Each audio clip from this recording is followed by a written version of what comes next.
জয়কে প্রাণনাশের হুমকি, সাইবার ক্রাইমে অভিযোগ দায়ের।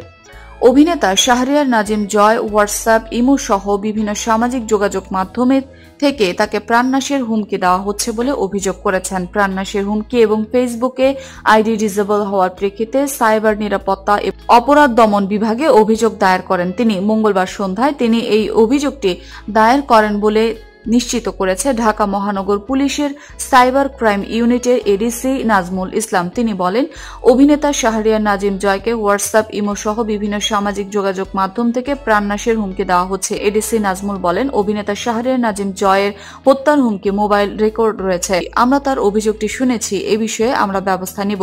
কি কারণে হত্যার হুমকি জানতে চাইলে তিনি বলেন, কে বা কারা তাকে হত্যার হুমকি দিয়েছে বা কি কারণে দিয়েছে তা জানা যায়নি। আমরা বিষয়টি খতিয়ে দেখছি। জয়ের আইডি উদ্ধার করার চেষ্টা চলছে এবং যারা জীবননাশের হুমকি দিয়ে ক্রিমিনাল অ্যাক্টিভিটি চালাচ্ছে তাদের বিষয়ে অনুসন্ধান অব্যাহত রয়েছে।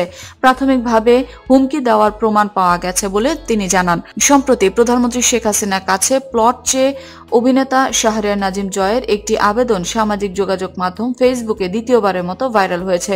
2014 সালে করা ওই আবেদনপত্র জয় পূর্বাঞ্চলে একটি প্লট চেয়েছিলেন প্রধানমন্ত্রীর কাছে। এছাড়াও বনানী অগ্নিকাণ্ডে পানির পাইপ চেপে ধরা হিরো বনে যাওয়া শিশু নাঈম ইসলামকে নিয়ে তার নেওয়া একটি সাক্ষাৎকার সামাজিক যোগাযোগ মাধ্যমে ব্যাপক সমালোচনার জন্ম দিয়েছে।